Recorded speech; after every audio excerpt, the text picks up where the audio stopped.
Ao celebrarmos os 60 anos de criação canônica da nossa querida Diocese de Governador Valadares, em primeiro lugar, nós temos que render graças a Deus, que por meio dos seus desígnios insondáveis, quis que essa porção do povo de Deus, do Vale do Rio Doce, no leste de Minas, se tornasse uma igreja particular com pastor próprio. Esse mesmo Deus, que é o pastor supremo, que em Jesus pastoreia a sua igreja e que quer contar conosco, os ministros ordenados e também religiosas e leigos que lideram comunidades pastorais e movimentos, como pastores dele diante do povo de Deus.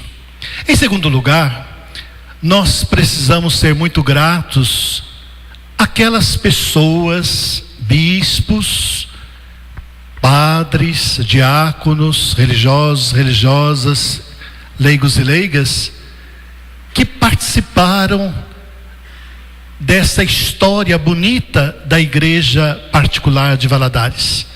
Dom Hermínio, Dom José Heleno, que não pôde vir, Dom Werner, que agora reside em Belo Horizonte, tantos padres, que não posso nem citar nome aqui, diáconos, tantos religiosos e religiosas, quantos leigos também cooperaram na obra da evangelização durante esses 60 anos. Em terceiro lugar, nós precisamos ter consciência que hoje somos nós que damos continuidade a esta história, essa belíssima história.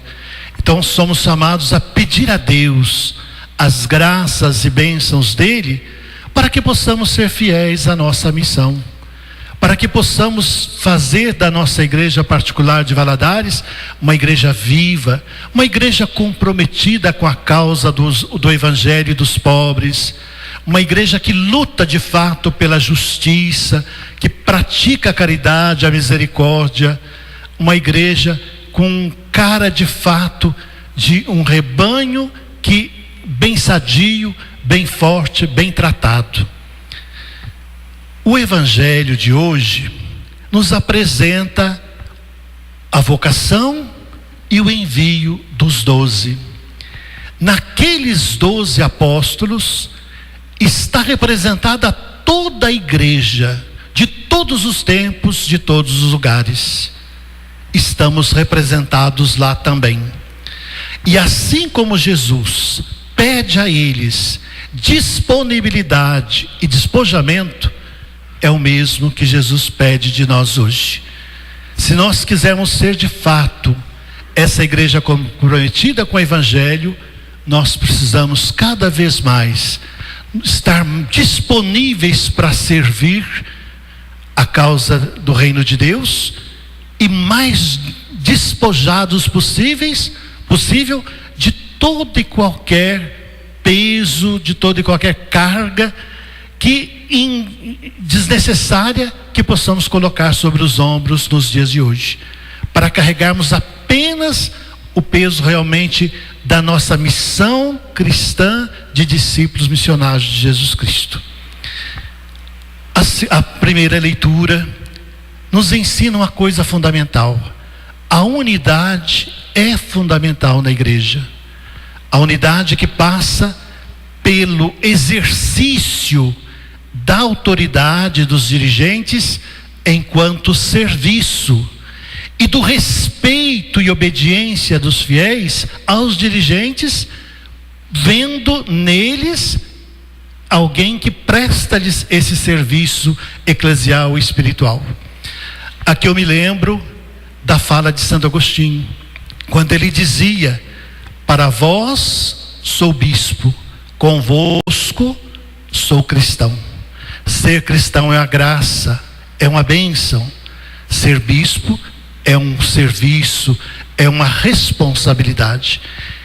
Todos nós que somos dirigentes da igreja, Papa, Bispo, bispos, padres, diáconos, religiosos, religiosas, coordenadores de pastoral, coordenadores de comunidade, todos nós devemos ter consciência que diante de Cristo nós somos meras ovelhas. Somos pastores para os demais fiéis, representando Cristo, o bom pastor, o grande pastor, como nos diz a primeira leitura. Mas em relação aos fiéis, a relação a Cristo, nós somos apenas ovelhas do seu rebanho. Da mesma forma os fiéis. É importante perceber que os seus pastores o são em Cristo. O representam, às vezes bem, às vezes nem muito bem assim, mas representam Cristo e estão a serviço dele no pastoreio do rebanho. Que nós então possamos, com essa consciência, elevar as nossas orações de louvor e ação de graças por esses 60 anos e nos comprometer que a partir de agora, sobretudo agora, depois da realização da nossa Assembleia Diocesana, a 7ª da história desta diocese, nós possamos de fato pôr em prática as suas prioridades: família e juventude, catequese e liturgia, para que assim, tanto a nossa igreja, no seu interno, cresça, desenvolva fiel a educação cristã, a educação na fé, na celebração dessa mesma fé de forma enculturada, de forma orante, mas que também nós não nos descuidemos da família e da juventude, porque tanto a família quanto a juventude precisa muito nos dias de hoje da nossa atenção, do nosso carinho, da nossa evangelização.